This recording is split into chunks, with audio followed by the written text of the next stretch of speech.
নাম জাইনাব, রুকাইয়া, উম্মে কুলসুম, ছোট মেয়েটার নাম হলো ফাতেমা, যার সঙ্গে নবীজি হযরত আলী রাদিয়াল্লাহু তাআলা আনহু বিবাহ দিয়েছিলেন। ব্যাস, এবারে আসছি কোরআন যার বাণী, কোরআন যার বাণী তার নাম কি? আল্লাহ। বলুন আল্লাহ। আল্লাহ, আল্লাহর পরিচয়টা জানতে হবে। কোরআনের পরিচয় দিয়েছি, কোরআন যার উপরে নাজিল হয়েছে তার পরিচয় দিয়েছি। এবারে যার বাণী তার পরিচয়টা শুনুন। আল্লাহ নিজেই বলছেন আমার পরিচয় হলো চারটি। কি কি? আল্লাহ নিজেই বলছেন, কুল নবী তুমি বলো, হুয়াল্লাহু আহাদ, সে আল্লাহ হলেন একক। 2 নাম্বার আল্লাহুস সামাদ, আল্লাহ হলেন অমুখপেক্ষী, আল্লাহ কারোর মুখপেক্ষী নন, সারা পৃথিবী তার মুখপেক্ষী। 3 নাম্বার লাম ইয়ালিদ ওয়া লাম ইউলাদ, আল্লাহ কাউকে জন্ম দেয়নি, আল্লাহ কেউ জন্ম দেয়নি।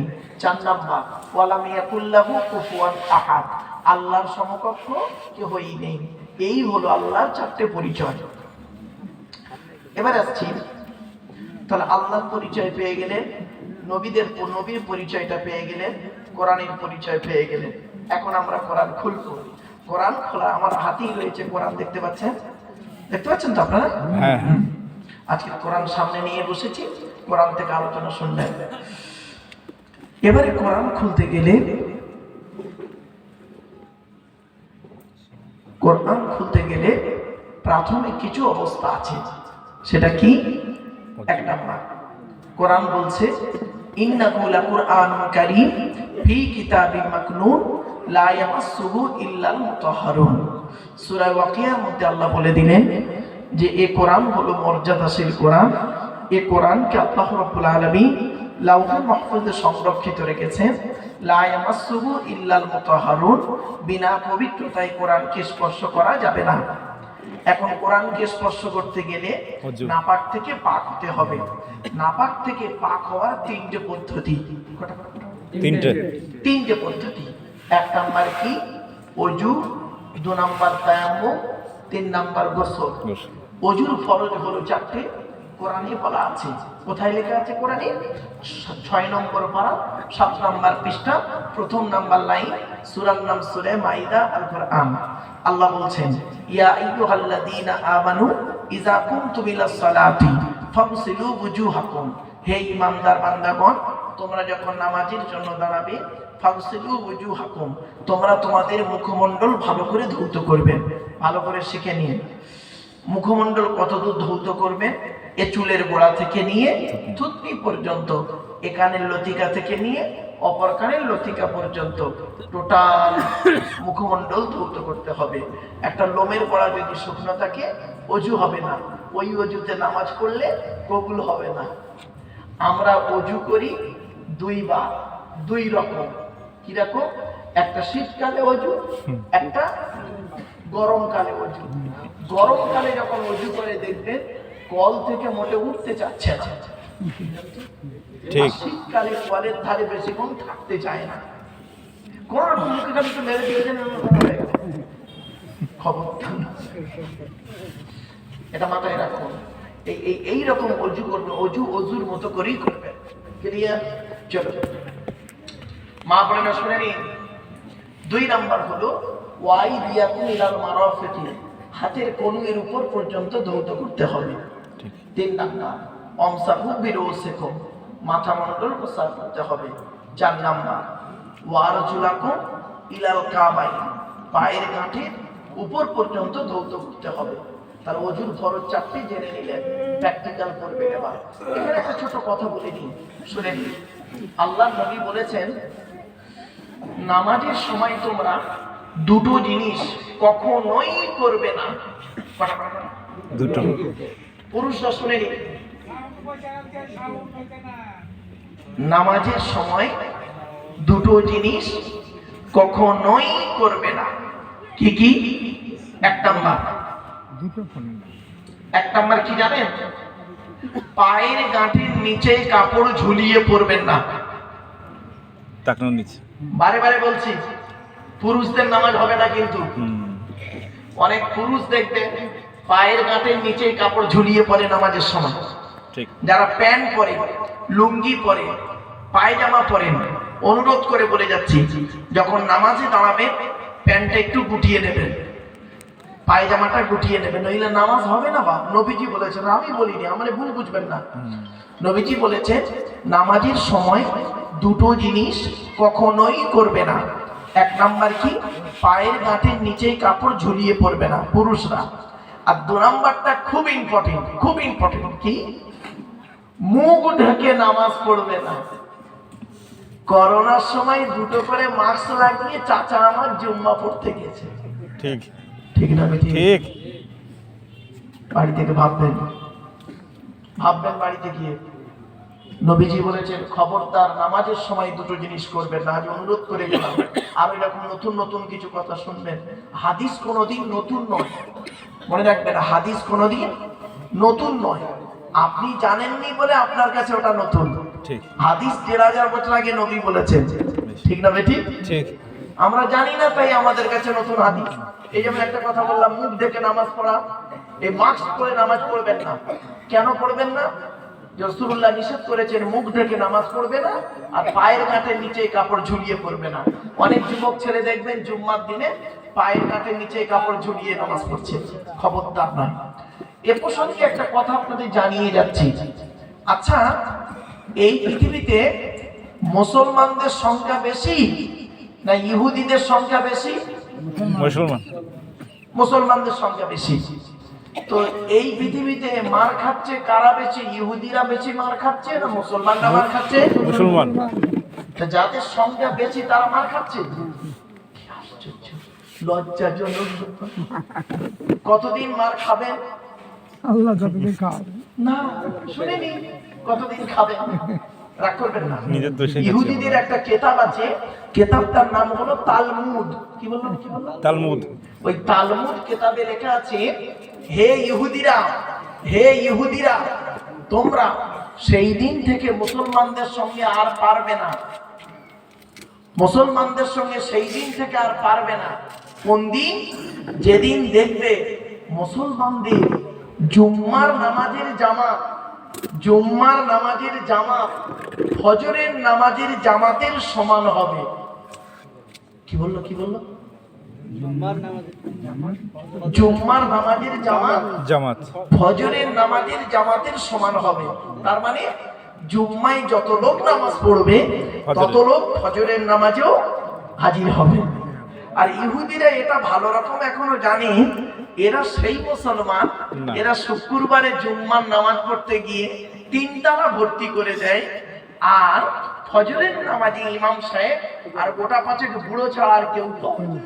ঠিক, বাস্তব বললাম। ঠিক, চলুন প্রাসঙ্গিক আসছে তো একটু বলে দিলাম এই প্রসঙ্গে। এজন্য নামাজের গুরুত্ব আছে। বা এই কোরআনে আছে বিভিন্ন অ্যাঙ্গেলে 82 জায়গায় নামাজের কথা। নামাজকে ছাড়বেন না। একজন মুমিন আর কাফিরের পার্থক্য হলো নামাজ, মনে রাখবেন, এটা মাথায় রাখবেন। চল, 2 নাম্বার হলো অজু করতে গেলে পানির প্রয়োজন। মা বোনেরা শুনে নিন, খুব গুরুত্বপূর্ণ মাসলা। এগুলো হাদিস, কোরআন এবং মাসলা, আমি 3টে একসঙ্গে করে বলবো, যাতে করে আপনার ব্রেনের মধ্যে কিছু বাদ যেন না থাকে, যাতে করে বুঝতে সুবিধা হয়। অজু করতে গেলে পানির প্রয়োজন। এখন আপনি খুব অসুস্থ মানুষ, ডাক্তারে আপনাকে পানি স্পর্শ করতে নিষেধ করেছে, বা আপনি এমন একটা জায়গায় গিয়েছেন যেখানে পানির খুব কষ্ট, তাহলে আপনি কি সেখানে নামাজ ছেড়ে দেবেন? না। কোরআন বলছে, দেখুন কোরআনে কোথায় লেখা আছে, 5 নম্বর পারা 4 নম্বর পৃষ্ঠা 6 নম্বর লাইন, সূরার নাম সূরা নিসা। ওয়াইন কুনতুম মারদা, আল্লাহ বলছেন যদি তোমাদের রোগ হয়, আও আলা সাফারি, অথবা তোমরা যদি কোনো জায়গায় বেড়াতে যাও, আও জা আহাদুম মিনকুম মিনাল গায়তি, অথবা যদি পেশাব পায়খানা থেকে আসো, আউলা মাসতুমুন নিসা, যদি স্ত্রী সঙ্গম করো, ফালাম তাজিদু মাআন, সুতরাং যদি পানি না পাওয়া যায়, ফাতায়াম্মামু, তায়াম্মুম করবে। কিসের দ্বারা তায়াম্মুম করব? কোরআন বলছে সাঈদান তাইয়্যিবান, পাক মাটি দ্বারা তায়াম্মুম করো। তায়াম্মুমের ফরজ হলো 3টি। 1 নাম্বার নিয়ত করা, 2 নাম্বার কি, ফামসাহু বিউজুহিকুম, মুখমণ্ডল মুসাফারা, ওয়া আইদিকুম, হাত মুসাফারা। তাহলে অজুর ফরজ 4টে পেলাম, তায়াম্মুমের ফরজ 3টে পেলাম। আর একটা ফরজ বলবো, সেটা হলো কি? গোসলের ফরজ। রাগ করবেন না কেউ। গোসলের ফরজ, গোসলের ফরজ হলো 3টি। এখানে অনেক মানুষ আছেন যারা গোসলের ফরজটাও জানে না। ভুল বললাম না? ঠিক। অনেকেই আছে গোসলের ফরজ জানে, নাপাক থেকে পাক হতে হয় কিভাবে সেই জ্ঞানটা নেই। গোসলের ফরজ হলো 3টে। কি কি? 1 নাম্বার গড়গড়া সহ কুল্লি করা। 2 নাম্বার নাকের নরম গোস্ত পর্যন্ত পানি পৌঁছানো। 3 নাম্বার সারা শরীরটা ভালো করে ধৌত করা। এই হলো 3টে ফরজ। নতুন জামাই বিয়ে করেছে, পরের দিন সকালবেলা গোসল করতে যাচ্ছে, ঘাড়ে নতুন রুমাল দিয়ে ঝাড় হচ্ছে, তোয়ালে বলেন নাকি, তোয়ালে, ভালো গামছা আর দামি একটা সাবান দিয়েছে। উনি গিয়ে নাপাক থেকে পাক হচ্ছে। সারাদিন যদি ওই সাবানটাকে গা দিয়ে ডলে ডলে সাবানটা শেষ করে দেন, তথাপিও নাপাকি রয়ে যাবে যতক্ষণ না এই 3টে ফরজ না আদায় করবেন। ঠিক না? ঠিক ঠিক। আর আপনি যদি এই 3টে ফরজ আদায় করেন, তাহলে সাবানও লাগবে না, আপনি পাক হয়ে যাবেন। আমার বাপেরা কথাগুলো মাথায় রাখুন। চলো, তাহলে কোরআন পড়তে গেলে নাপাক থেকে পাক হতে হবে, এটা আমরা শিখে নিলাম। এবার আমরা কোরআন খুলবো। কোরআন খুলতে গেলে কোরআন বলছে আমাকে খুলতে গেলে, পড়তে গেলে একটু কিছু নিয়ম কানুন আছে। নিয়ম কানুনটা কি? সর্বপ্রথম কোরআন বলছে ইজা করাতাল কুরআনা ফাস্তাইজ বিল্লাহি মিনাশ শাইতানির রাজিম। 14 নম্বর পারা 17 নম্বর পৃষ্ঠা 7 নম্বর লাইন, সূরার নাম সূরায়ে নাহাল। আল্লাহ বলছেন তুমি যখন কোরআন পড়বে, ফাস্তাইজ বিল্লাহি মিনাশ শাইতানির রাজিম, সর্বপ্রথম আল্লাহর কাছে পানাহ চেয়ে নাও শয়তান মরদুদ হইতে। তাই আমি আপনাদেরকে অনুরোধ করব, করজোড়ে নিবেদন করছি, একটু আমার সাথে সাথে আপনারা আউজ বিল্লাহ পড়তে পারবেন ইনশাআল্লাহ? একটু পড়ুন। আউযু বিল্লাহি মিনাশ শাইতানির রাজিম। এর বাংলা মানে কি? বিতাড়িত শয়তান মরদুদ হইতে আল্লাহর কাছে পানাহ চেয়ে নিলাম। এখন আউযু বিল্লাহ পড়ার পরে পড়তে হয় বিসমিল্লাহ। আল্লাহ নবী বলেছেন, আমি বলি আজকে নবীর কথাগুলো আপনাদেরকে আমি কি করব, টু কপি করে বলবো। চলুন, নবীজি বলেছেন কুল্লু আমরিন জিবালিন লাম ইউবদা বিসমিল্লাহির রহমানির রহিম ফাহুয়া আত্তা। নবী বলেছেন প্রত্যেকটা কাজ যখন শুরু করবে বিসমিল্লাহ দিয়ে শুরু করবে। যে কাজে বিসমিল্লাহ নাই ও কাজে কোনো বরকত নাই, ওটা হবে লেজ কাটা। এজন্য নবীজি কোন কাজ করতে গেলে আল্লাহর নাম নিয়ে করতেন, বিসমিল্লাহ দিয়ে শুরু করতেন। এটা রাসূলের আদর্শ। খেতে গেলে বিসমিল্লাহ, খেতে গেলে আল্লাহর নাম, শুতে গেলে আল্লাহর নাম, খাওয়ার শেষে আল্লাহর নাম, খাওয়ার শুরুতে আল্লাহর নাম, মসজিদে ঢুকলে আল্লাহর নাম, মসজিদ থেকে বেরোলে আল্লাহর নাম, পায়খানায় ঢুকলে আল্লাহর নাম, পায়খানা থেকে বেরোলে আল্লাহর নাম, যুদ্ধের ময়দানে গেলে আল্লাহর নাম, যুদ্ধ থেকে ফিরে এলে আল্লাহর নাম, ব্যবসা করতে গেলে আল্লাহর নাম, ব্যবসা থেকে ফিরে এলে আল্লাহর নাম, প্রত্যেকটা কাজই আল্লাহর নাম নিতেন। দুঃখের বিষয় আমরা করিনি। শুতে গেলে আল্লাহর নাম, ঘুম থেকে উঠলে আল্লাহর নাম। আর আমার অনেক যুবক ভাই আছে, রাতের বেলা শোয়ার সময় ওর জীবনে মানে রাতের বেলা ঘুমানোর সময় লাস্ট কথা কি বলবো, লাস্ট কথা মেয়েদের কথা, সোনা গুড নাইট। ঠিক না বেটি? ঠিক। সোনা গুড নাইট। আর ঘুম থেকে উঠে খালি মোবাইলটা খুঁজছে, সোনা ফোন করেছে কিনা ওর। বোকা, এটা ভালোবাসা নয়, ওটা ভালো লাগা। ভালো লাগা আর ভালোবাসা দুটো এক নয়। এই যুবক শুনে দাও, ইতিহাস আর পরিহাস। এই যুবক, তুমি যদি জীবনে উন্নতি করতে পারো, তোমার এই ছেঁড়া জামাটা হবে ইতিহাস। ঠিক না? ঠিক। আর যদি জীবনে উন্নতি করতে না পারো, তোমার সুন্দর পোশাকটা হবে জনগণের পরিহাস, মানে ঠাট্টা।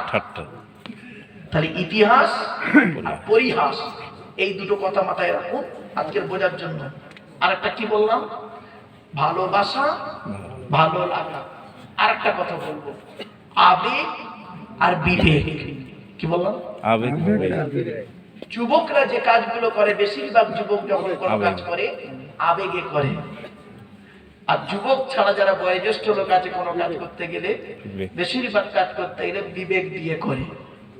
এটা মাথায় রাখুন, আবেগ বিবেক, আবেগ বিবেক, ইতিহাস পরিহাস, ভালোবাসা ভালো লাগা, এই কথাগুলো তো মাথায় যেন থাকে। কারণ আমি যখন আলোচনা করবো তো তখন স্পিরিটে কথা বলবো, তখন এইগুলো যেন মাথার উপর দিয়ে না চলে যায়, আগে থেকেই বলে দিলাম। চলো, এরপরে নবীজি বললেন বিসমিল্লাহ পড়ার কথা কি বলছে দেখি। তাই একবার আন্তরিকতা নিয়ে আপনাদেরকে আমি অনুরোধ করছি, আউযুবিল্লাহর মতো জোরে একটু বিসমিল্লাহ পড়া যাবে? ইনশাআল্লাহ। পড়ুন, বিসমিল্লাহির রহমানির রহিম। এর বাংলা মানে কি?